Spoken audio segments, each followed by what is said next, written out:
इधर से भी 1 मार्क क्वेश्चन बनने के 110% चांसेस हैं। तो Tamil Nadu was the only state, तो सेंट्रल गवर्नमेंट पूछती भी नहीं, डायरेक्ट ऑर्डर इंप्लीमेंट करती है। 6 महीने वहाँ पे पानी रहता है, 6 महीने बच्चे स्कूल जा पाते हैं। गुड मॉर्निंग मेरे प्यारे बच्चों, मैं आ गई हूँ आप सबके लिए लेकर क्लास 10 सोशल साइंस, जो कि आप सबको बहुत हवा लगती है बट बहुत इजी है, उसका वन शॉट फेडरलिज्म का लेकर। मैं ये वन शॉट अभी से इसलिए आपको दे रही हूँ, टॉपिक्स में नहीं बढ़ा रही हूँ वीडियो को, वन शॉट इसीलिए बना रही हूँ कि आप एक बार में पूरे चैप्टर को समझें, क्योंकि उसके बाद I will be posting the relevant PYQ questions, ताकि आपके बोर्ड्स में ज्यादा से ज्यादा नंबर आ सके, क्योंकि इस बार बोर्ड्स हमारे पहले हैं, जल्दी शेड्यूल हो चुके हैं, डेट शीट ऑलरेडी पब्लिश्ड है। मैं हर वीडियो में आपसे बात करती हूँ इस चीज की। तो हम स्टार्ट करने जा रहे हैं chapter number 2, that is federalism. तो कौन कौन तैयार है जल्दी से कमेंट सेक्शन में डाल दो कि yes you are ready to study the chapter federalism. चलो स्टार्ट करते हैं बच्चों। बेसिकली मैम ये फेडरलिज्म है क्या, इस चैप्टर में हम पढ़ेंगे क्या क्या? इस चैप्टर में बच्चों हम पढ़ेंगे व्हाट इज फेडरलिज्म, फेडरलिज्म है क्या, क्योंकि पास्ट शेयरिंग की वीडियो में मैंने आपके साथ कुछ थोड़ा सा शेयरिंग की थी कि ये फेडरलिज्म में आएगा, ये इस चैप्टर में आएगा। I always connect these 2 chapters एक साथ, क्योंकि बोर्ड में इनका वेटेज एक साथ 7 से 8 नंबर का आता है, तो आपको ये चैप्टर्स अच्छे से समझने होंगे और इसके कुछ शॉर्ट क्वेश्चंस हैं जो आपको हमेशा याद करके रखने होंगे, समझ के रखने होंगे। ठीक है, सेकंड स्टेप में हम पढ़ेंगे फीचर्स ऑफ फेडरलिज्म। इधर से बच्चों हमारा 3 मार्क्स का या 5 मार्क्स का इंपॉर्टेंट क्वेश्चन बन जाता है कभी कभी, और सीधा सीधा क्वेश्चन आता है फीचर्स ऑफ फेडरलिज्म पे, कोई घुमा के क्वेश्चन नहीं आता है। ठीक है, चलते हैं अब थर्ड टाइप की तरफ, that is types of federalism. Types of federalism आपका 1 मार्क के MCQ में होता है। 1 मार्क के MCQ में आपका क्वेश्चन आ जाता है कि ये कंट्री कमिंग टुगेदर फेडरेशंस के साथ है, कि ये कंट्री होल्डिंग टुगेदर फेडरेशंस के साथ है, अभी पढ़ेंगे आगे हम। इसके बाद what makes India federal country, that is again a 3 marker question, और बहुत बार एग्जाम्स में आया है, तो हम जरूर पढ़ेंगे इसको अच्छे से। And the last one, how is federalism practice in India. In 5 topics में बच्चों हमारा ये चैप्टर खत्म हो जाएगा। हम बहुत आसानी से इस चैप्टर को वाइंड अप कर सकते हैं अच्छे से, ताकि आपको पॉलिटिकल साइंस का चैप्टर 1 और चैप्टर 2 फेडरलिज्म दोनों अच्छे से आ जाएं, ताकि आपके 7 से 8 नंबर बोर्ड एग्जाम में, क्योंकि 20 मार्क्स की पॉलिटिकल साइंस आएगी बच्चों, तो 20 मार्क्स की पॉलिटिकल साइंस में 7 to 8 मार्क्स मैटर करते हैं। 7 to 8 मार्क्स मतलब आप समझ लीजिए ऑलमोस्ट हाफ प्रोपोर्शन हो गया इन दोनों चैप्टर्स से। तो हम इसको बहुत अच्छे से समझेंगे, और इसके बाद नेक्स्ट वीडियो में मैं पोस्ट करने वाली हूँ इसी के PYQs, फेडरलिज्म के भी, पास्ट शेयरिंग के भी, ताकि आपके ये दोनों चैप्टर्स बहुत अच्छे से क्लियर हो जाएं।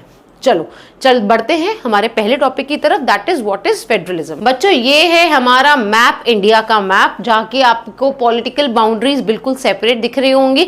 जल्दी से कमेंट सेक्शन में लिख दीजिए कि इंडिया में कितने स्टेट्स और कितनी यूनियन टेरिटरीज हैं, क्योंकि आप सबने बचपन से ये पढ़ा है और हर बार अपडेट होता आया है माना, बट कितने स्टेट्स हैं और कितनी यूनियन टेरिटरीज है सबसे पहले आंसर कर दीजिए, ताकि आपके कॉन्सेप्ट्स रिवाइव होते रहें, चीजें रिवाइव होती रहें। बढ़ते हैं फेडरलिज्म की तरफ कि फेडरलिज्म क्या है, व्हाट इज फेडरलिज्म। फेडरलिज्म पे अगर जाते हैं तो फेडरलिज्म में हम फेडरलिज्म को पढ़ेंगे बच्चों, जैसा कि यहाँ आपको दिख रहा है, प्लस नेक्स्ट हम पढ़ेंगे डिफरेंट टीयर्स और टायर्स। इसको 2 तरीके से प्रोनाउंस करते हैं टीचर्स, टीयर्स और टायर्स, जो भी आप प्रोनाउंस करें। देखिए pronunciation is not important in social science, answer writing समझना इज इंपॉर्टेंट। तो आप different tyres of government, different tears of government को अंडरस्टैंड करेंगे। इसमें डिफरेंट टीयर्स की गवर्नमेंट हमने पास्ट शेयरिंग में पढ़ा था कि 2 तरीके के अरेंजमेंट्स होते हैं, एक हमारा हॉरिजॉन्टल होता है अरेंजमेंट, एक होता है हमारा वर्टिकल अरेंजमेंट। तो हम इसमें वर्टिकल अरेंजमेंट पढ़ेंगे फेडरलिज्म में। Horizontal arrangement is legislative, executive and judiciary, फिर से याद करा दूं, and vertical is central, state and local. ठीक है, तो चलते हैं बच्चों फेडरलिज्म की डेफिनेशन की तरफ। अब फेडरलिज्म है क्या?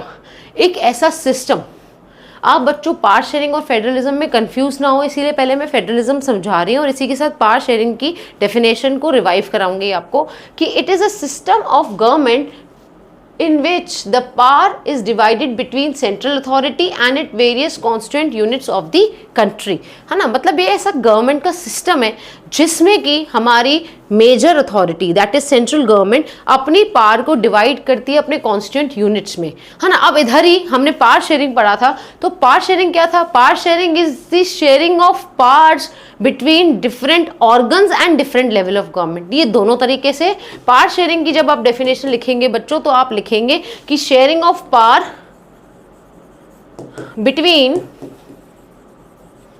between different organs and level of government. ठीक है, अब इधर पावर शेयर हो रही है डिफरेंट ऑर्गन्स में, that is legislative, executive and judiciary, और इधर डिफरेंट लेवल्स में, that is central, state and local, share हो रही है पावर। पर इधर हम फेडरलिज्म में क्या बात करें, फेडरलिज्म शेयरिंग ऑफ पावर नहीं है, federalism is a system of government. बेटा ये की टर्म को बहुत अच्छे से याद रखना, federalism is a system of government in which the power is divided between the central authority and its constituent unit. आप सबको पता है सेंट्रल अथॉरिटी के constituent units अभी तक टिल डेट इंडिया में दो ही हैं, that is state authority and local authority। जैसे यहाँ पर सेंट्रल अथॉरिटी है, सेंट्रल अथॉरिटी के साथ आपकी स्टेट अथॉरिटी और लोकल अथॉरिटी है। ठीक है बच्चों, अब हम बात करेंगे फीचर्स ऑफ फेडरलिज्म की। होप सो आपको फेडरलिज्म की डेफिनेशन अच्छे से समझ में आ गई होगी। पावर शेयरिंग से मैंने कोरिलेट करके इसलिए बता दी so that you may not confuse. ठीक है, चलते हैं फीचर्स ऑफ फेडरलिज्म की तरफ। कि जैसे हम सबको कहते हैं कि अच्छा उसको जानते हो आप, वो वाले सर को जानते हो, वो वाली गायत्री मैम को जानते हो, कैसा पढ़ाती है? अरे कौन सी गायत्री मैम? अरे वही जो एसएसटी पढ़ाती हैं, जो क्लास 10 बोर्ड के इंपॉर्टेंट क्वेश्चंस बताती हैं, वही जिनके बोर्ड का रिजल्ट बहुत अच्छा आता है, वही जिनकी मैं अभी यूट्यूब वीडियो देख रहा हूँ। हाँ तो बच्चों ये क्या थे, ये सारे मेरे फीचर्स हैं। ऐसे ही फेडरलिज्म को समझने के लिए फेडरलिज्म के हमें फीचर्स होने चाहिए। अभी अभी हमने बात करी थी पीछे वाली स्लाइड में अपनी कि central authority, state authority and local authority. आपको दिख रहा होगा सेंट्रल लेवल पे हमारी पार्लियामेंट वर्क करती है। पार्लियामेंट में हमारी दो चीज़ें आती हैं बच्चों, लोकसभा आती है एंड राज्यसभा आती है। पहले मुझे राज्यसभा लिखना चाहिए था, फिर लोकसभा लिखना चाहिए था, पर कोई बात नहीं। Rajya Sabha is called the upper house and Lok Sabha is called the lower house और the house of the people. ठीक है, अब आते हैं स्टेट लेजिस्लेचर पे। स्टेट लेजिस्लेचर मतलब स्टेट असेंबलीज इसको रन करती हैं एंड लोकल पंचायत ऑफिसेज, इसमें ग्राम पंचायत, जिला परिषद, सारी चीज़ें आती हैं। तो तीन अथॉरिटीज़ हो गई हमारी, सेंट्रल, स्टेट एंड लोकल, है ना। लोकल का भी मैं टेन्योर बताऊंगी, एक एमसीक्यू का क्वेश्चन आ जाता है कि हमारी स्टेट गवर्नमेंट ने अपनी लोकल गवर्नमेंट को पावर कब सबऑर्डिनेट की, that is in the year 1992। 1992 के कॉन्स्टिट्यूशनल अमेंडमेंट में स्टेट गवर्नमेंट ने लोकल गवर्नमेंट को अपनी पावर सबऑर्डिनेट की ताकि लोकल लेवल पर लोकल लीडर्स प्रॉब्लम को ज़्यादा अच्छे से समझ सके और उनका निवारण कर सके। बहुत इंपॉर्टेंट मैंने क्वेश्चन डिस्कस किया है, इस पे 2 स्टार लगा रही हूँ ताकि आपको याद रहे कि कॉन्स्टिट्यूशनल अमेंडमेंट ऑफ 1992 में ये चीज़ हुई थी। तब तक 1992 से पहले हमारे गवर्नमेंट के 2 ही लेवल्स हुआ करते थे, that is central and state. ठीक है बच्चों, अब आते हैं फीचर्स ऑफ फेडरलिज्म की तरफ। फीचर्स ऑफ फेडरलिज्म में क्या आता है कि देयर आर 2 और more tiers of government, definitely 2 और मोर, है ना। आपको दिख रहा है सेंट्रल, स्टेट एंड लोकल, तो तीनों टायर दिख रहे हैं। तीनों टायर का मतलब है कि ये सेंट्रल है, 2 और मोर, 2 तो है ही और मोर, दैट इज कॉल्ड फेडरलिज्म, है ना। और ये मजे की बात बता दूं कि हमारे कॉन्स्टिट्यूशन में फेडरलिज्म जैसा वर्ड मेंशन नहीं है, कहीं पे भी हमारे कॉन्स्टिट्यूशन में फेडरलिज्म नहीं लिखा है। तो मैम इंडिया कैसे फेडरल कंट्री होगी, आगे आ रही है स्लाइड्स बताऊंगी। ठीक है, each tier of government govern the same citizens. Of course हम तीनों अलग अलग लेवल पे गवर्नमेंट को, सिस्टम को रन कर रहे हैं, पर है तो हम इंडिया के सिटीजन्स, है तो हम भारतवासी ही, है तो हम भारत देश के निवासी ही। तो हम पूरे भारत देश के निवासियों को ये सिस्टम रन कर रहा है, जो कि सिस्टम 3 लेवल में डिवाइडेड है, that is central, state and local. तो पहला फीचर हो गया हमारा, देयर आर 2 और मोर टियर्स ऑफ गवर्नमेंट, हो गया 2 और 2 से ज्यादा। दूसरा क्या हो गया हमारा, दूसरा हो गया कि each tyre govern the same citizens, है ना। सेम सिटीजन्स का मतलब ये नहीं है कि जिनको ये डील कर रहे हैं उन्हीं को ये डील कर रहे हैं। सेम सिटीजन्स का मतलब है वी ऑल आर इंडियंस। ठीक है, अब ईच टियर, थर्ड पॉइंट हो सकता है आपका, each tier has its own jurisdiction in specific matters of legislation, taxation and administration. Definitely central government अपनी तरीके से अपने लेजिस्लेशन और एडमिनिस्ट्रेशन को संभाल सकता है, स्टेट गवर्नमेंट अपने तरीके से संभाल सकता है और लोकल गवर्नमेंट अपने तरीके से संभाल सकता है, क्योंकि इन तीनों के पास अपनी अपनी फाइनेंशियल ऑटोनॉमी है, दे एंजॉय द सेम। ठीक है, तो तीसरा पॉइंट हो गया कि हर टियर ऑफ गवर्नमेंट अपनी अपनी स्पेसिफिक मैटर्स को अपने तरीके से डील कर सकता है। The fourth point will be the constitution specifies the jurisdiction of each tier and guarantees its authority in existence. देखो बच्चों, पिछले पॉइंट में हमने पढ़ा कि हर कोई अपने लेवल पर चीज़ों को डील कर सकता है, पर डेफिनेटली हर लेवल के अपने नॉर्म्स हैं, हर लेवल का अपना अपना जुरिस्डिक्शन एरिया डिसाइडेड है। ऐसा थोड़ी मन करता है कि जैसे घर में हम इस पॉइंट को ऐसे समझ सकते हैं कि घर में पापा का अपना रोल है, मम्मी का अपना रोल है, दादा का अपना रोल है, दादी का अपना रोल है, हमारा अपना रोल है। तो पापा के डिसीजंस पापा ही लेंगे, मम्मी के डिसीजंस मम्मी ही लेंगी, और हमारे डिसीजंस जो स्कूल में हमें कोई ऑप्शन चूज करना है, कोई सब्जेक्ट चूज करना है, तो वो हम ही लेंगे डेफिनेटली। तो ऐसे ही हम सबका जुरिस्डिक्शन डिसाइडेड है घर में कि आपको पता है कि आपको अगर फ्रेंड्स के साथ बाहर जाना है तो आप किससे परमिशन लोगे, आपको अपने घर का पता है। मोस्टली केसेस में पापा से परमिशन ली जाती है। आज फादर्स डे भी है, मैं वीडियो रिकॉर्ड कर रही हूँ। मोस्टली केस में फादर से परमिशन ली जाती है, तो फादर ही का रोल अपना है, फादर का जुरिस्डिक्शन लेवल अलग है, मम्मी उसमें इंटरफेयर नहीं कर सकती। ऐसे ही मम्मी का जुरिस्डिक्शन लेवल अलग है तो हमारा भी जुरिस्डिक्शन लेवल अलग है, तो मम्मी उसमें इंटरफेयर नहीं करेंगी, क्योंकि कोई भी स्कूल में अगर हमें सब्जेक्ट चूज करना है या कोई भी एक्टिविटी अडॉप्ट करनी है तो उसके लिए हमें खुद को ही करनी होगी। तो इसका मतलब आप पॉइंट नंबर 4 को अच्छे से समझ गए होंगे। The constitution specifies the jurisdiction of each tyre and guarantees it's authority and existence, कि सब एग्जिस्ट करते हैं। हमारे घर में हम 4 लोग होते हैं, तो हम 4 लोगों की एग्जिस्टेंस अपनी अपनी है और सबका जुरिस्डिक्शन एरिया अलग अलग है। बच्चों, ये 4 पॉइंट्स को 3 पॉइंट्स को फिर से रिवाइज कर लेते हैं। देयर आर 2 और मोर टीयर्स ऑफ गवर्नमेंट, ठीक है। Second is each tier of government governs the same citizen, यानी कि भारतवासी। थर्ड इज सबके अपने अपने जुरिस्डिक्शन एरिया डिसाइडेड हैं। Coming to the fourth point, क्यों हम इन 6 पॉइंट्स को करेंगे, क्योंकि 3 नंबर के क्वेश्चन में आता है। आप 3 पॉइंट्स लिखेंगे, 6 पॉइंट्स लिखेंगे, आपको मार्क्स उतने ही प्रॉपर मिलेंगे, और हो सकता है 5 मार्क्स में आ जाए तो आपको 6 पॉइंट्स याद होंगे, तो आप कम से कम प्रॉपरली 5 पॉइंट्स लिख पाएंगे। Coming to the fourth point, federal provisions in the constitution can only be change with the consent of the central and state government. हाँ, मैं आगे बताऊंगी कि ये चेंज कैसे हो सकते हैं। अगर सेंट्रल गवर्नमेंट का जुरिस्डिक्शन एरिया कुछ है, स्टेट गवर्नमेंट का कुछ है, वो कब चेंज हो सकते हैं कब नहीं, वो सिर्फ दोनों के कंसेंट से चेंज हो सकते हैं, यानी कि सेंट्रल और स्टेट गवर्नमेंट की कंसेंट से। उसमें भी कितने कितने परसेंट कंसेंट चाहिए, किस किस का चाहिए, वो मैं आपको आगे आने वाली स्लाइड्स में बताऊंगी। Next is sources of revenue for each tier is specified to guarantee financial autonomy. Definitely कि सबकी फाइनेंशियल ऑटोनॉमी इंपॉर्टेंट है, सबको पैसे चाहिए, सारी गवर्नमेंट्स को पैसे चाहिए अपनी अपनी ऑटोनॉमी को चलाने के लिए, क्योंकि सेंट्रल गवर्नमेंट सेंट्रल लेवल पे इंडिया को चला रहा है, स्टेट गवर्नमेंट अपने अपने स्टेट को चला रहा है, लोकल लेवल अपने लेवल पे लोकल एरिया को चला रहा है, तो सबको भाई पैसे तो चाहिए। अब फाइनेंशियल ऑटोनॉमी कैसे दी जाएगी, फाइनेंशियल गवर्नमेंट के पास पैसा कहाँ से आता है, सोर्सेज ऑफ रेवेन्यू गवर्नमेंट की क्या है, सबसे पहला मेजर इंपॉर्टेंट सोर्स जो हमें पता है दैट इज टैक्स। तो सबके टैक्स अलग अलग हैं, आप सबको पता होगा कि हम CGST अलग देते हैं, सेंट्रल लेवल पे SGST अलग देते हैं, GST के आने के बाद that is state GST and central SCGST is central GST। तो सेंट्रल के पास अलग रेवेन्यू आता है, स्टेट के पास अलग रेवेन्यू आता है। तो स्टेट अपना रेवेन्यू लोकल लेवल को ट्रांसफर करता है और लोकल लेवल उसमें से अपनी फाइनेंशियल ऑटोनॉमी को एंजॉय करते हैं। सेम तरीके से हमारे पास अलग अलग, इस पॉइंट को हम और क्लियरली समझ लें तो सोर्सेज ऑफ रेवेन्यू तीनों टीयर ऑफ गवर्नमेंट के डिफरेंट डिफरेंट हैं।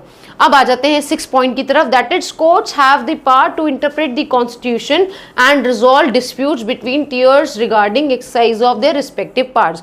अब सपोज करो सेंट्रल गवर्नमेंट को हम यूनियन गवर्नमेंट के नाम से भी जानते हैं। अब सपोज करो कि पापा सेंट्रल गवर्नमेंट है, मम्मी स्टेट गवर्नमेंट है और हम लोकल गवर्नमेंट है ना। अब पापा और मम्मी के बीच में कोई बात हो जाए तो किसके पास अधिकार है, हमारे पास अधिकार है नहीं, कॉन्स्टिट्यूशन के पास अधिकार है, मतलब हमारी घर की रूल बुक के पास अधिकार है। हमारी घर की रूल बुक दादा दादी है, दादा दादी बताते हैं हमारे घर में ऐसा होता है और ऐसा नहीं होता, तो दादा दादी रिजॉल्व कराएंगे उस डिस्प्यूट को। ऐसे ही किसी भी टीयर ऑफ गवर्नमेंट में, किसी भी टीयर ऑफ गवर्नमेंट में कोई भी पार्ट्स को लेके कोई भी मतभेद हो जाए, कोई भी बात हो जाए, तो किसको पावर है, सिर्फ कोर्ट्स को, and that too Supreme Court. Supreme Court has the power to say yes or no between their conflicts और resolve their conflicts।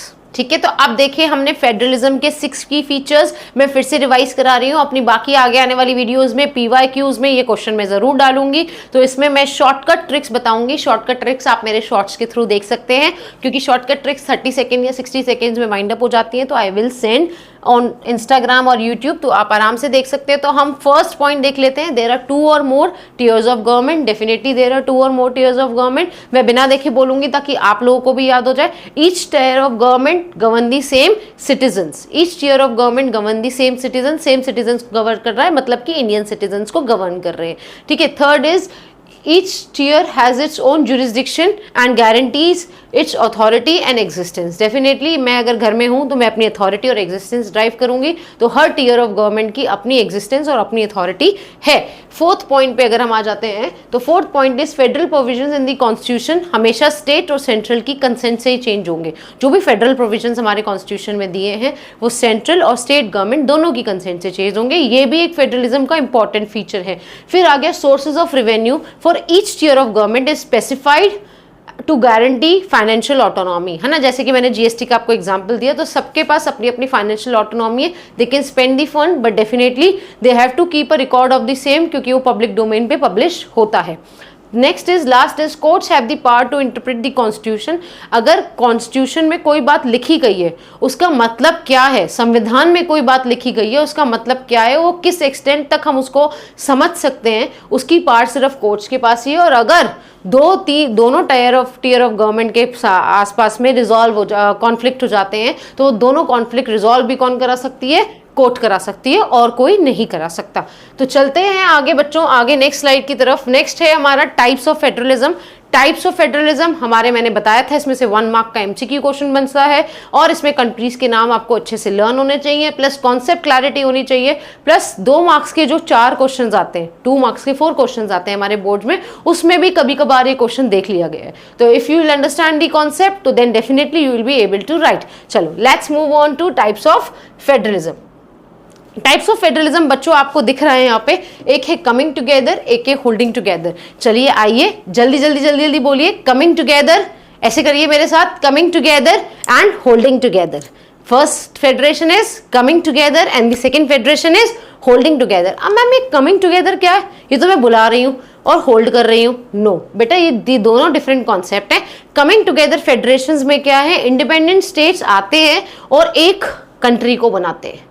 Independent states आते हैं और एक कंट्री को बनाते हैं, that is coming together federation. और होल्डिंग टुगेदर फेडरेशन में जैसे हमारा इंडिया है, हमारे इंडिया में 28 स्टेट्स डिफरेंट डिवाइडेड हैं और उनके पास डिफरेंट पावर्स हैं। तो ये होता है होल्डिंग टुगेदर, कि एक कंट्री सारे स्टेट्स को होल्ड करके बैठी हुई है, दैट इज होल्डिंग टुगेदर। और डिफरेंट स्टेट्स आकर मिलाकर एक बड़ी कंट्री को रूप दे रहे हैं, that is coming together federations. तो आइए आगे इन दोनों की डेफिनेशन देखते हैं कि कमिंग टुगेदर और होल्डिंग टुगेदर क्या है। कमिंग टुगेदर में बच्चों states decide to pool their sovereignty and retain their identity at the same time.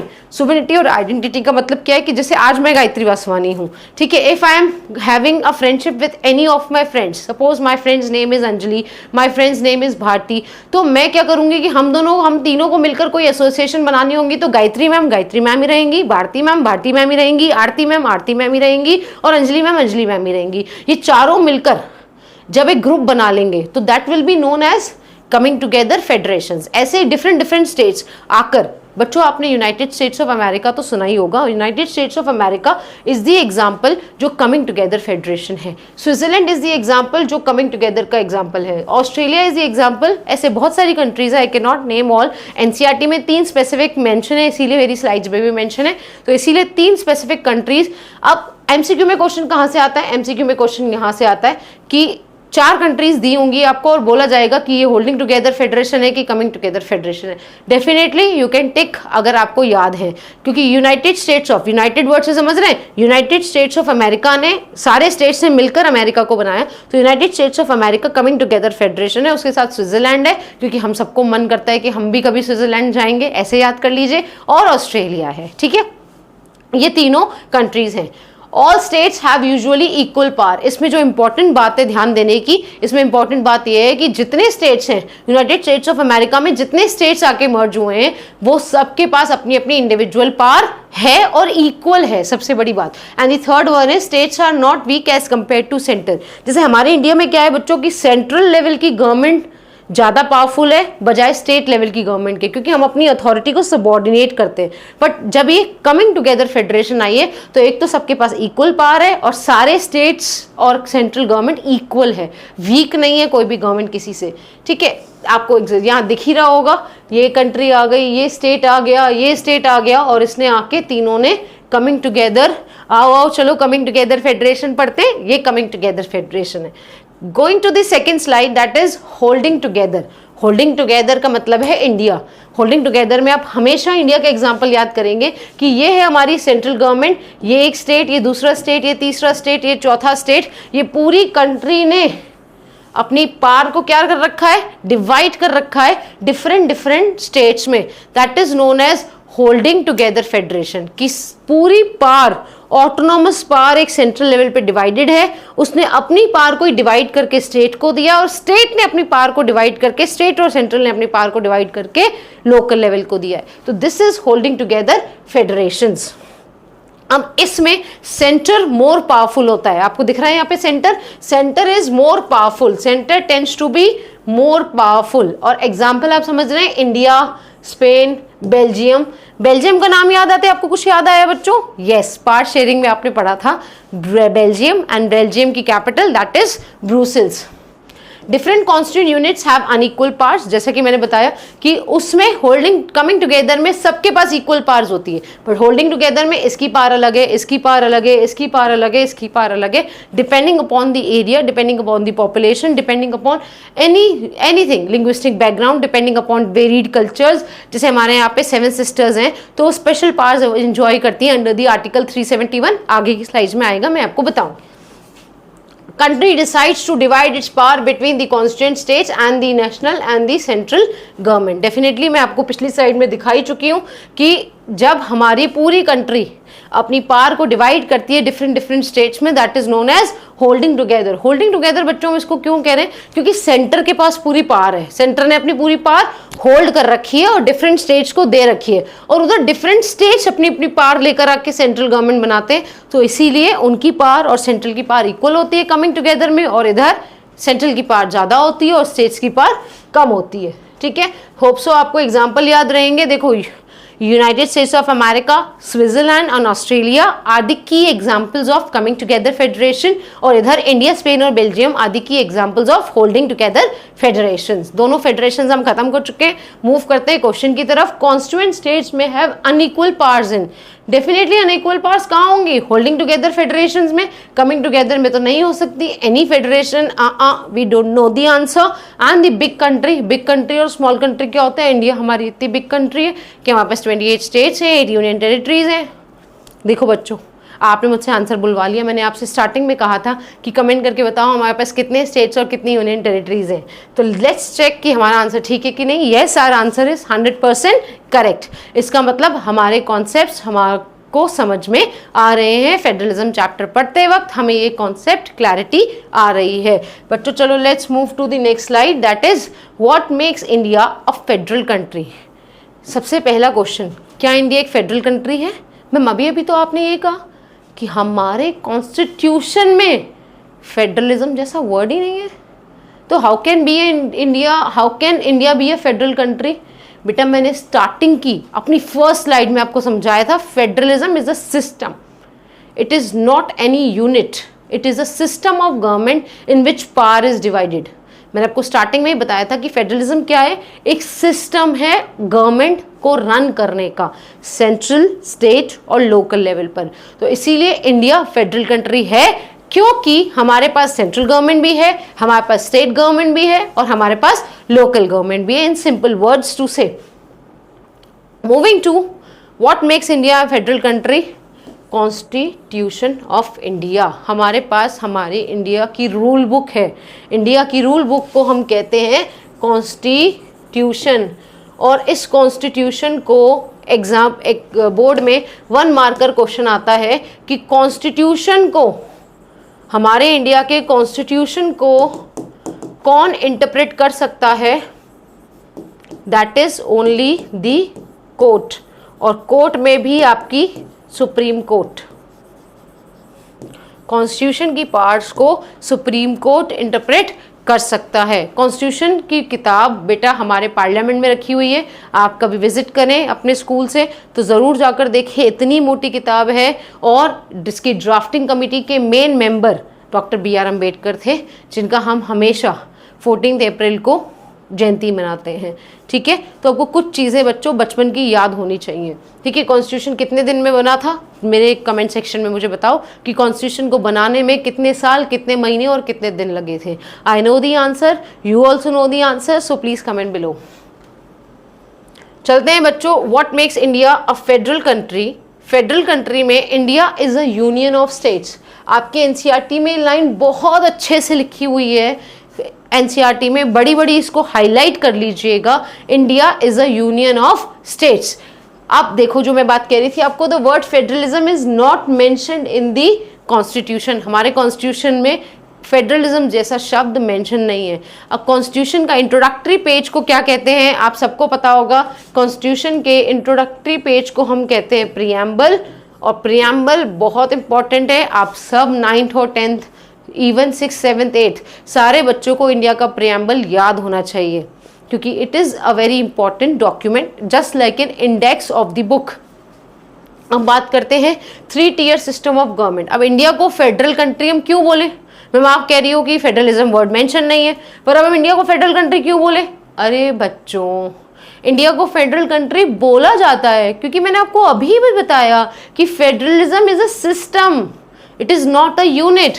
तो अब इंडिया ऐसे सिस्टम में क्या अडॉप्ट करता है कि अब हम इंडिया को फेडरल कंट्री बोले। हाँ, ये बात आप मुझसे पूछ सकते हो। तो इंडिया अपने सिस्टम में 3-tier system of government run करता है। दैट इज सेंट्रल लेवल की गवर्नमेंट रन करता है, लोकल लेवल की रन करता है और स्टेट लेवल की करता है। दैट मीन्स 3 tier हो गए हमारी गवर्नमेंट के। और हमने स्टार्टिंग में ही बढ़ा था कि सेंट्रल और स्टेट लेवल पे गवर्नमेंट होनी चाहिए, 2 और मोर लेवल्स ऑफ गवर्नमेंट होने चाहिए, जो हमने फीचर्स में याद किया था। तो इंडिया पहला फीचर तो सेटिस्फाई करता ही है ना। आपको जब भी क्वेश्चन आए what makes India federal country, आप फीचर्स ऑफ फेडरलिज्म को याद कर लेना। अब फीचर्स ऑफ फेडरलिज्म को याद करके इंडिया से रिलेट करते जाना, आपका आंसर राइटिंग बहुत सिंपल हो जाएगा। कैसे, क्योंकि फीचर्स ऑफ फेडरलिज्म में हमने 6 फीचर्स पढ़े और हमारा इंडिया ऑलमोस्ट इन फीचर्स को अडेप्ट करता है, इसीलिए तो इंडिया फेडरल कंट्री है। अब पहला फीचर था हमारा देयर मस्ट बी 2 और मोर लेवल्स ऑफ गवर्नमेंट। तो डेफिनेटली इंडिया के पास 3 लेवल्स ऑफ गवर्नमेंट है, सेंट्रल भी है, स्टेट भी है और लोकल भी है। तो India 3-tier system of government से पहला फीचर बिल्कुल सेटिस्फाई करता है। Coming to the next feature, the next feature is 3-fold distribution of legislative powers. Definitely हमने बोला था स्टेट का ज्यूरिसडिक्शन, सेंट्रल का ज्यूरिसडिक्शन, लोकल लेवल का ज्यूरिसडिक्शन सबका अलग अलग है। तो वो अलग अलग मेंटेन कैसे होता है, सेंट्रल गवर्नमेंट के पास कौन सी पावर है, स्टेट गवर्नमेंट के पास कौन सी पावर है और लोकल गवर्नमेंट के पास कौन सी पावर है, या दोनों मिलाकर कौन सी पावर डिसीजंस लेते हैं। डेफिनेटली बच्चों, union list is one list जो सेंट्रल रूल करता है, that is for the central government. State list of course is for the state government. And the third one concurrent, जिसपे दोनों मिलकर डिसीजन लेते हैं, that is central plus state. अभी इसके बाद भी यूनियन लिस्ट में कुछ सब्जेक्ट्स आते हैं, स्टेट लिस्ट में कुछ सब्जेक्ट्स आते हैं और कॉन्करेंट लिस्ट में कुछ सब्जेक्ट्स आते हैं जिन पे दोनों मिलकर डिसीजन लेते हैं, है ना। आपके घर में भी ऐसा होता है ना, कुछ कुछ डिसीजन सिर्फ पापा लेते हैं, कुछ कुछ डिसीजंस मम्मी लेती हैं और कुछ कुछ डिसीजन दोनों मिलकर लेते हैं। दैट इज यूनियन लिस्ट, मतलब पापा की लिस्ट, सेंट्रल गवर्नमेंट की list, state list, state government की लिस्ट यानी कि मम्मी की लिस्ट, है ना। एंड द कॉन्करेंट लिस्ट, जिसमें पापा मम्मी जॉइंट एफर्ट से डिसीजन लेते हैं, यानी कि सेंट्रल और स्टेट गवर्नमेंट दोनों डिसीजंस लेते हैं। अब मैम इसके बाद भी ऐसे कुछ चीज़ें हैं जो बच जाती हैं। हाँ, डेफिनेटली इसके बाद भी कुछ चीज़ें हैं जो बच जाती हैं, जिनको हम टाइटल देते हैं रेसिडुअरी सब्जेक्ट्स। रेसिड्यूरी सब्जेक्ट्स का मतलब है, आपने साइंस में तो बच्चों पढ़ा ही होगा कि रेसिड्यू जो लास्ट में रह जाता है, लास्ट में रह जाता है, जो यूनियन में भी नहीं आता, स्टेट में भी नहीं आता, कॉन्करेंट में भी नहीं आता, जो रेसिडुअरी रह जाता है वो रेसिडुअरी सब्जेक्ट्स में आ जाता है। अब मैम रेसिडुअरी सब्जेक्ट्स की पावर किसके पास है, रेसिडुअरी सब्जेक्ट्स पे कौन डिसीजन दे सकता है, रेसिडुअरी सब्जेक्ट्स पे बेटा सेंट्रल गवर्नमेंट डिसीजन देती है। और अगेन मैं क्यों बड़ा बड़ा लिख रही हूँ, क्योंकि इधर से भी 1 मार्क क्वेश्चन बनने के 110% चांसेस हैं। हमेशा पूछा जा सकता है कि रेसिडुअरी सब्जेक्ट्स पे किसका ज्यूरिसडिक्शन मैटर करता है, ज्यूरिसडिक्शन एरिया है किसका। यस, रेसिडुअरी सब्जेक्ट्स पे ज्यूरिसडिक्शन एरिया है आपका सेंट्रल गवर्नमेंट का। आइए देखते हैं यूनियन लिस्ट क्या है, स्टेट लिस्ट क्या है और कॉन्करेंट लिस्ट क्या है बच्चों। तो अब हम बात करते हैं यूनियन लिस्ट के क्या ज्यूरिसडिक्शन एरियाज है, क्या पावर्स हैं, कौन से सब्जेक्ट है, स्टेट लिस्ट के क्या सब्जेक्ट्स हैं और कॉन्करेंट लिस्ट के क्या सब्जेक्ट हैं। देखो जैसा कि मैंने आपको बताया कि यूनियन लिस्ट में सब्जेक्ट्स ऑफ नेशनल इंपॉर्टेंस मतलब नेशनल इंपॉर्टेंस के सब्जेक्ट्स हैं। अब नेशनल इंपॉर्टेंस के सब्जेक्ट्स क्या क्या हो सकते हैं, डिफेंस है ना, अभी पाकिस्तान की और हमारी लड़ाई हुई, सोचो तो कौन काम आया, डिफेंस काम आया ना, है ना। करेंसी भी नेशनल इंपॉर्टेंस का सब्जेक्ट है, वो स्टेट का सब्जेक्ट नहीं है, ठीक है। Foreign affairs, definitely foreign affairs मतलब हमारी कंट्री के अलावा बाकी कंट्रीज के साथ जो भी हम रिलेशंस मेंटेन करते हैं, that is known as foreign affairs, वो भी नेशनल इंपॉर्टेंस का सब्जेक्ट है। Banking is of national importance क्योंकि बेटा पैसे के बिना कुछ नहीं चलता, पैसे से सब कुछ चलता है। और कम्युनिकेशन, तो कम्युनिकेशन भी एक नेशनल इंपॉर्टेंस का सब्जेक्ट है। अब आपका मैं बोल रही थी कि 1 मार्क का MCQ आता है, तो आप को 4 सब्जेक्ट्स दे दिए जाएंगे और पूछा जाएगा which of the following subject is not included in union list. Not word को ध्यान से देख लेना, तो not included in union list में आपके पास जो इसके अलावा सब्जेक्ट है, मैं लिख रही हूँ इस पे 1 मार्क का क्वेश्चन आ जाएगा, तो जो आपके पास इसके अलावा सब्जेक्ट है आप उसको टिक कर सकते हैं। सेम मूविंग टू, इसमें लॉज कौन बनाता है इसको लेकर के, सेंट्रल गवर्नमेंट मेक्स लॉज। मैंने आपको पिछली स्लाइड में ही एक्सप्लेन किया था कि सेंट्रल गवर्नमेंट इससे रिलेटेड लॉज बनाती है।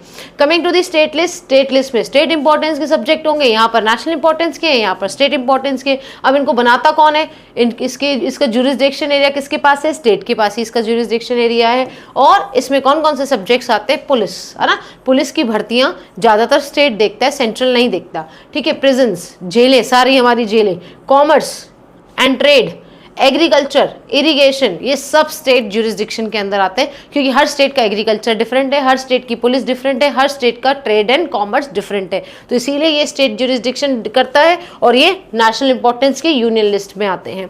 सेंट्रल लेवल, सेंट्रल गवर्नमेंट इस पे लॉज बना सकती है, इस पे लॉज स्टेट गवर्नमेंट बना सकती है। Coming to concurrent list, concurrent में कौन करंट, दोनों करंट, है ना, स्टेट गवर्नमेंट और यूनियन गवर्नमेंट यानी कि सेंट्रल गवर्नमेंट दोनों लिस्ट पे काम कर सकती हैं, दोनों लॉज बना सकती हैं। और अगर कोई लड़ाई हो जाए तो सेंट्रल की बात मानी जाएगी क्योंकि इंडिया होल्डिंग टुगेदर फेडरेशंस है और होल्डिंग टुगेदर फेडरेशंस में सेंटर के पास ज्यादा पावर होती है। Coming to the subjects, education दोनों लेवल्स ऑफ गवर्नमेंट का सब्जेक्ट है, चाहे वो सेंट्रल लेवल पर हो चाहे स्टेट लेवल पर हो। एजुकेशन में बच्चों आपको एक एग्जांपल देती हूँ कि जब mid day meal scheme Tamil Nadu में इम्प्लीमेंट हुई, mid day meal scheme, government ने कहा कि भाई बच्चों को खाना खिलाना है, फ्री मुफ्त में खाना खिलाना है, तो सेंट्रल लेवल ऑफ गवर्नमेंट ने एक प्रपोजल दिया क्योंकि वो दोनों का सब्जेक्ट है, एजुकेशन में ये चेंजेस आने थे तो ये दोनों का सब्जेक्ट है, स्टेट भी इस पे डिसीजन ले सकता है और सेंट्रल भी ले सकता है। तो Tamil Nadu was the only state जिसने सबसे पहले मिड डे मील अडॉप्ट करी, बाकी स्टेट्स ने मना कर दिया कि हमारे पास फंड नहीं है, हम इसको इम्प्लीमेंट नहीं कर सकते। तो ऐसा ये कॉन्करेंट लिस्ट का पार्ट है, इसीलिए हो पाया। अगर यूनियन लिस्ट का होता तो सेंट्रल गवर्नमेंट पूछती भी नहीं, डायरेक्ट ऑर्डर इंप्लीमेंट करती, ठीक है। एजुकेशन है, फॉरेस्ट है, मैरिज है, मैरिज भी दोनों लेवल का है, सेंट्रल लेवल का भी है और स्टेट लेवल का भी है। अडॉप्शन है, सक्सेशन है, प्रॉपर्टी किसके पास जाएगी, कौन किस पे राज करेगा, कौन किसकी प्रॉपर्टी को रूल करेगा, कौन किसकी पास कौन किसकी प्रॉपर्टी होगी, ये सारे इश्यूज हमारे कॉन्करेंट लिस्ट के हैं। अगर आपको सेंट्रल गवर्नमेंट यूनियन लिस्ट के सब्जेक्ट्स याद करने हैं तो प्राइम सब्जेक्ट्स है इसके communication, banking, foreign affairs, currency and defence, ये इंपॉर्टेंट है। कमिंग टू स्टेट, स्टेट के इंपॉर्टेंट है police, prisons, agriculture, commerce and trade, आपकी इरिगेशन। एंड कॉन्करेंट लिस्ट के आपके कॉमन सब्जेक्ट्स हैं एजुकेशन, अडॉप्शन, देखो पढ़ाई करेंगे तो मैरिज करेंगे, पढ़ने के बाद मैरिज करेंगे तो एजुकेशन, फिर मैरिज के बाद अडॉप्ट करेंगे बच्चा, ठीक है। उसके बाद सक्सेशन, इसके बाद इसका क्या होगा, सक्सेशन एंड फॉरेस्ट, ये आप सब्जेक्ट्स ऐसे करके याद रख सकते हैं। और मैंने अपने पिछली स्लाइड में भी आपको बताया जो सब्जेक्ट्स कहीं पर नहीं आते उन्हें हम क्या कहते हैं, रेसिडुअरी सब्जेक्ट्स। इसमें भी नहीं आ रहे, इसमें भी नहीं आ रहे, इसमें भी नहीं आ रहे। आपको यहाँ बहुत कम सब्जेक्ट्स दिख रहे हैं, इनमें इन टोटल डिफरेंट और ज्यादा सब्जेक्ट्स हैं, बट हम सारे नहीं पढ़ सकते। 10th क्लास में हमको इतने इंपॉर्टेंट ध्यान रखने, तो इसीलिए हम इतने ही पढ़ेंगे। तो अब इनके अलावा जो सारे सब्जेक्ट्स किसी भी लिस्ट में नहीं आ रहा वो है residuary list. Subjects not mentioned in the 3 list, इनको हम कहते हैं रेसिडुअरी लिस्ट। और इसके पास किसके पास पावर है, सेंट्रल के पास पावर है, मतलब कि यूनियन लिस्ट इसको रूल करती है। कायदे से देखा जाए तो रेसिडुअरी सब्जेक्ट्स यूनियन लिस्ट का ये एक पार्ट बोल सकते हैं। तो होप सो आपको समझ में आ गया होगा। ठीक है। अब है some states enjoy special part, जैसे कि मैंने बताया कि फेडरलिज्म में, फेडरल स्ट्रक्चर में, होल्डिंग टुगेदर फेडरेशंस में क्या होता है, सेंटर के पास अलग पावर होती है, ज्यादा पावर होती है, और स्टेट्स के पास डिफरेंट पावर्स होती हैं। तो उसी के अंडर आता है हमारा section 3 article 371 of the Indian constitution which specifies कि असम, नागालैंड, अरुणाचल प्रदेश, मिजोरम, ये जो भी 7 सिस्टर्स हैं, इनके पास स्पेशल प्रिविलेज है। क्यों है स्पेशल प्रिविलेज? क्योंकि इनका सोशल और हिस्टोरिकल सर्कमस्टांसेस बिल्कुल डिफरेंट है।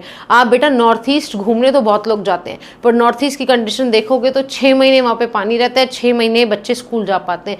बहुत डिफरेंट सिचुएशंस हैं जहाँ हम इमेजिन भी नहीं कर सकते। बी थैंकफुल टू गॉड कि अगर आप नॉर्थ रीजन में रह रहे हो, अगर आपके पास गर्मी बहुत ज़्यादा पड़ रही है, कोई भी चैलेंज नहीं है, we are best, we are living in the best possible conditions, we are living in the best area, ठीक है। और प्रेफरेंशियल एम्प्लॉयमेंट दी जाती है इनको, और इनके कल्चर का प्रोटेक्शन किया जाता है। इसीलिए डिफरेंट स्टेट्स के पास डिफरेंट पावर होती है, इसीलिए भी इंडिया को फेडरल कंट्री बोला गया है। आपको शायद स्पेसिफिकेशन मेरा समझ में आ गया होगा। Next important point is union territories भी हैं हमारे पास है। मैम ने बात करी थी कि 8 यूनियन टेरिटरीज हैं, 8 यूनियन टेरिटरीज हैं। यूनियन टेरिटरीज होती क्या है ma'am?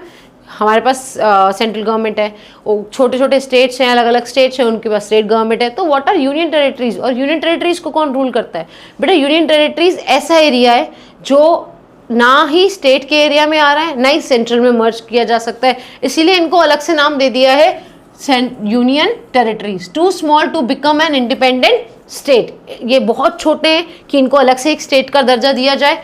Could not be merge with any of the existing state, छोटे स्टेट के साथ मर्ज कर दिया तो उस स्टेट का एरिया बहुत लार्ज हो जाएगा और उसको ज्यूरिसडिक्शन को रूल करना बहुत कठिन हो जाएगा, इसलिए मर्ज भी नहीं कर सकते। Central government has special powers in running these areas, ये भी आपका एनसीईआरटी का बहुत इंपॉर्टेंट पार्ट है। एनसीईआरटी बुक में आप इसको अंडरलाइन कर लीजिएगा कि यूनियन टेरिटरीज क्या है। यूनियन टेरिटरीज बहुत छोटी हैं जिनको हम स्टेट घोषित नहीं कर सकते, और इतनी भी छोटी नहीं है कि जिनको हम स्टेट्स के अंदर मर्ज कर दे, तो इसीलिए सेंट्रल गवर्नमेंट इस पे सारे एक्शंस लेती है। सेंट्रल गवर्नमेंट की पूरी पावर्स इसके पास हैं। इंडिया को फेडरल कंट्री इसीलिए बोलते हैं हम क्योंकि जो भी कॉन्स्टिट्यूशन में चेंजेस हैं वो दोनों लेवल्स ऑफ गवर्नमेंट कर सकती हैं। मैंने आपको पिछली बार भी बताया था कि दोनों लेवल्स ऑफ गवर्नमेंट कैसे कर सकती हैं, क्योंकि ये है हमारी सेंट्रल लेवल और ये है हमारी स्टेट लेवल। यानी कि सेंट्रल लेवल की बात करें, पार्लियामेंट की बात करें, तो अगेन दोनों हाउसेस की बात आ जाती है, लोकसभा एंड राज्यसभा। लोकसभा राज्यसभा की 2/3 मेजॉरिटी अगर किसी चीज को पास कर दे, प्लस स्टेट की half of the state legislator किसी चीज को पास कर दे, तो वो चेंजेस ला सकती है पावर शेयरिंग अरेंजमेंट में। होप सो आपको समझ में आ गया होगा। 2/3 majority of the parliament, that is the Lok Sabha and the Rajya Sabha, and one and a half of the total state legislatures अगर मिलकर कोई फैसला ले ले तो हम पार्ट शेयरिंग अरेंजमेंट में चेंज कर सकते हैं। तो that is why because of these 5 points India is a federal country. ठीक है, अब बात करते हैं इंडिया में फेडरलिज्म को प्रैक्टिस कैसे किया जाता है। इंडिया में फेडरलिज्म को प्रैक्टिस किया जाता है। मैम इंडिया फेडरल कंट्री है, कॉन्स्टिट्यूशन में फेडरल वर्ड नहीं है, बट इंडिया ये करता है इसीलिए India is a federal country. 2 और मोर टीयर्स ऑफ गवर्नमेंट है, इसको हमने फीचर्स से कंपेयर किया। अब इसको हम क्या करेंगे, how is federalism practice in India. Federalism बहुत तरीकों से प्रैक्टिस होता है क्योंकि it is a system of government. Again and again I am repeating, it is a system of government. तो सिस्टम में क्या है, कॉन्स्टिट्यूशनल प्रोविजंस है हमारे पास, जैसे मैंने आर्टिकल 371 बताया, आर्टिकल 370 है, बहुत सारे आर्टिकल्स हैं हमारे कॉन्स्टिट्यूशन में, एन नंबर ऑफ आर्टिकल्स हैं।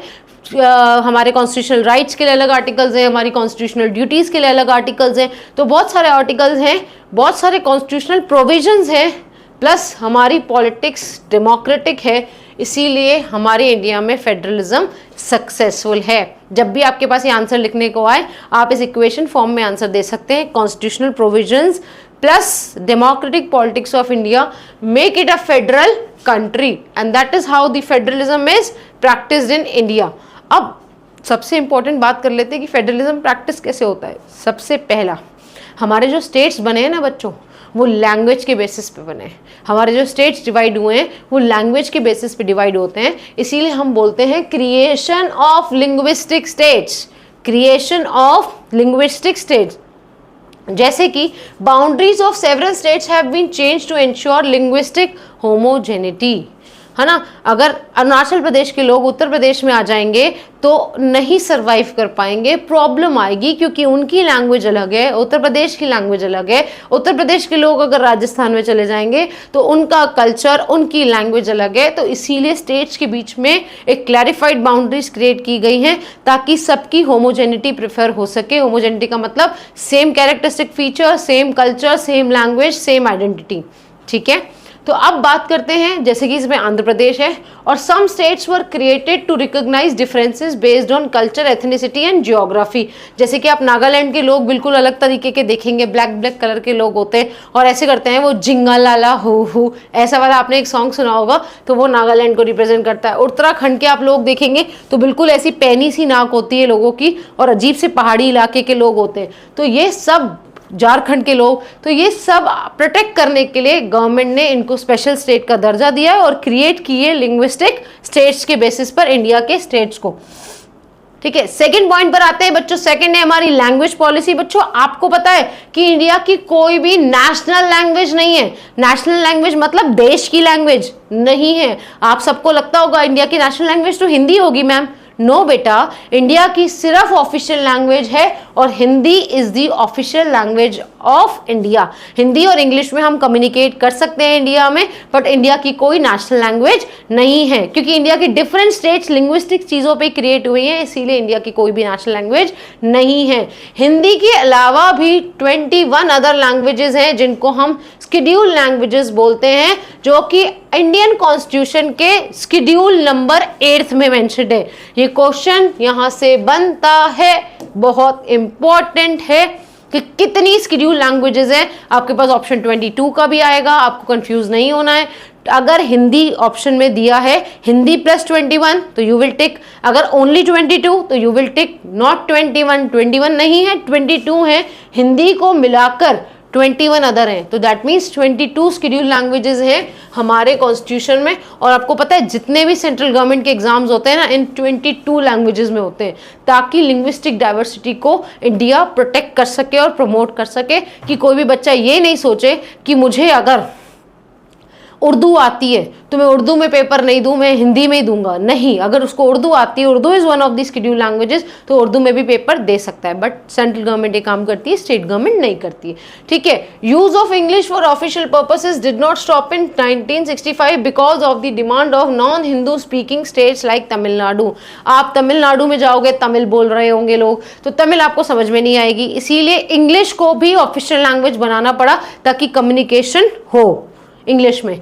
ठीक है, official language policy of India continues to promote Hindi, पर आप किसी भी सरकारी विभाग में जाएंगे आपसे एप्लीकेशन हिंदी में ही मांगी जाएगी। अगर आप हिंदी में नहीं लिख पा रहे देन इन एन इंस्टेंस आप इंग्लिश में दे सकते हैं, वरना आप हिंदी में ही देंगे। इंग्लिश वहां अलाउड होती है जहां नॉन हिंदी स्पीकिंग स्टेट्स हैं, जिनकी major language, dominant language Hindi नहीं है।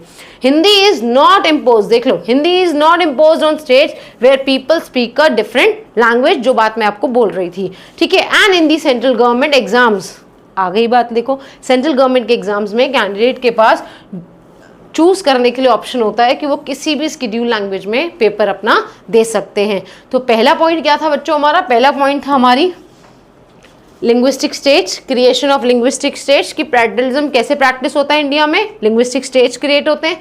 दूसरा हमारा है कि लैंग्वेज पॉलिसी, कि हमारा कोई भी नेशनल लैंग्वेज नहीं है, we don't have a national language, we only have a official language. और कितनी लैंग्वेजेस हैं हमारी स्केड्यूल? 22। अब थर्ड में बात करते हैं सेंटर स्टेट के रिलेशनशिप। सेंट्रल स्टेट के रिलेशनशिप में सेंट्रल गवर्नमेंट अलग होती है और स्टेट गवर्नमेंट अलग होती है। हो सकता है आपने जैसे बीजेपी और कांग्रेस, हमेशा ही आपने बहुत सारी चीज़ें सुनी है। कुछ हमारी पॉलिटिकल पार्टीज आप चैप्टर एस में पढ़ेंगे, तो पॉलिटिकल पार्टीज चैप्टर में आपको समझ में आएगा कि कौन सी नेशनल पार्टी होती है, कौन सी रीजनल पार्टी होती है। बट जैसे सपोज करो कि सेंट्रल लेवल पर हमारी बीजेपी है और स्टेट में हमारे उत्तर प्रदेश में सपोज करो कि कांग्रेस है, तो ऐसे करके अगर गवर्नमेंट रन करती है तो BJP will be more powerful because क्योंकि वो सेंट्रल में है। ठीक है, तो अगर हम बात करें for long time state government couldn't work as autonomous unit because the centre tried to undermine the powers of the state. Definitely जब हमने अपने फेडरल स्ट्रक्चर को बाइफिकेट किया सेंट्रल लेवल से स्टेट लेवल में, सेंट्रल लेवल तब भी तब भी सेंट्रल लेवल उसको ऑटोनॉमस बॉडी की तरह काम करने स्टेट्स को नहीं दे रही थी, अपनी इम्प्लीकेशंस थोप रही थी। तो still 1990 was the beginning of the era of coalition government. यहीं से आता है हमारा 1 marker important question, what is coalition government? जब दो पार्टीज लड़ रही होती हैं और सेम वोट्स के साथ कोलिशन सेम वोट्स के साथ जीती हैं, तो उनको ना चाहते हुए भी एक साथ गवर्नमेंट बनानी पड़ती है, and that government is known as coalition government, formed by the alliance of at least 2 और more political parties who tend to adopt a common programme. ठीक है, आप कमेंट में बताइए अगर किसी को पता है कि कोलिशन गवर्नमेंट इंडिया में कब बनी थी और किस किस की बनी थी, कौन कौन सी पॉलिटिकल पार्टी की बनी थी।